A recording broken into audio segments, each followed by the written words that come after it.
was just sitting there. I was just about to like just start moving, and then I felt something grab, like got stuck in my leg rope, and I like instantly just jumped like away, and then it just kept coming at my board, and I just was like kicking and screaming, and wow.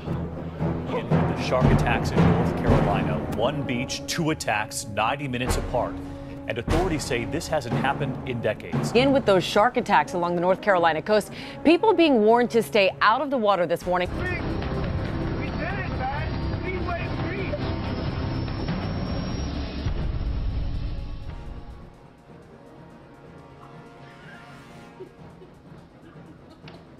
I am never going back in the water. Precious little Lucy, little girl that survived a shark attack while swimming at the beach. She's just 6 years old. With their razor-sharp teeth and cold, emotionless eyes, it's easy to understand why people fear sharks. Historically, the media has been incredibly harsh to sharks, and this image has been affecting their survival. Unfortunately, when it comes to film and media, society is more likely to focus on their monster image than scientific reality. Society needs to understand what is real and what is imagined. Despite their fearsome reputation, however, sharks very rarely kill humans.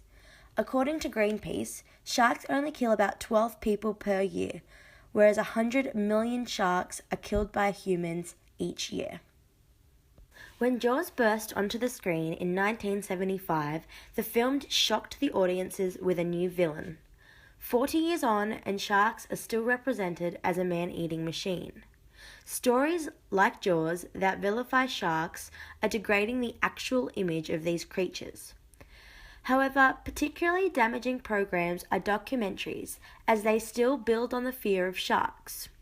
Some documentaries can distort the facts to justify far-fetched hypotheses of evil-spirited sharks tormenting surfers and the community. But as long as it's important to report on sensationalist shark attacks for days on end, conservational efforts will merely be dismissed from the minds of society. An example of a documentary is Shark Week on the Discovery Channel in the USA. Every year for 1 week, the Discovery Channel does a segment on sharks. Shark Week presents a conundrum for environmentalists who aim to protect sharks from extinction. Shark Week provides access for audiences who are interested in sharks, yet the Discovery Channel emphasizes their potential danger over their declining numbers. After realizing their effect in 2010, the Discovery Channel partnered with ocean conservation groups to try and change the image of these underwater creatures. During Shark Week, they aired public service announcements that emphasized opposite messages. One public service announcement stated that we shouldn't be scared of sharks, we should be scared for sharks. These announcements didn't force the idea or ask for donations, but rather appeal for a better understanding and awareness of shark conservation. While this was a small step to change their image, did it help?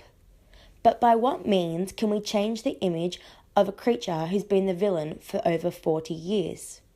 Must they become the hero or the victim? Must we start focusing on the facts rather than the fictional information that we are constantly spoon-fed? We almost had a feeding frenzy. Come on, let's get this over with. Right then, the meeting has officially come to order. Let us all say the pledge. I am a nice shark, not a mindless eating machine. If I am to change this image, I must first change myself. Fish are friends, not food. There are many shark activists fighting for the world to see what we are doing to these potentially innocent creatures. A shark gallery exhibition in Monaco was trying to change the way we look at sharks. The so-called stroking tank has become the main attraction at Monaco's Oceanographic Museum. Here, visitors can touch and stroke real sharks. The aim is to show that there's much more to the ocean's predators than what Hollywood thrillers would have us believe. First of all, there are many different kinds, from the striped cat sharks, pajama sharks, to the spotted dogfish.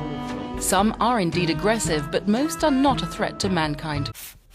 In another campaign, a professional mermaid risks her life to show the world that these animals aren't as dangerous as we make them out to be. Surrendered yourself to these animals, and yet not a nibble, not an attack, not an aggressive motion at all, it seemed. There was not one single moment where I felt like the shark was trying to attack, was interested in eating me. They could have killed you in a second. No matter how much safety precautions we took, they could have eaten me in 1 second if they chose to. She says it's a performance protest to prove the point that sharks' man-eating, boat-snapping, bloodthirsty reputation is, well, dead wrong. While this exhibition and performance tries to sway our image of sharks through facts, another tries to present them as heroes. In Palau, sharks are considered the hero of their economy. Palau is a world-class shark dive destination. A single shark is worth $1.9 million US. Without sharks, Palau's economy and society wouldn't function like it does today. Sharks really are the hero and necessity to this society. Palau created the first shark sanctuary, trying to show the world that sharks aren't the bad guys, but a creature that needs to be protected. Perhaps considering them as the hero won't change your perspective. But what if they were presented as the victim? Shark Allies is an example of a conservation group who is trying to protect the image of sharks.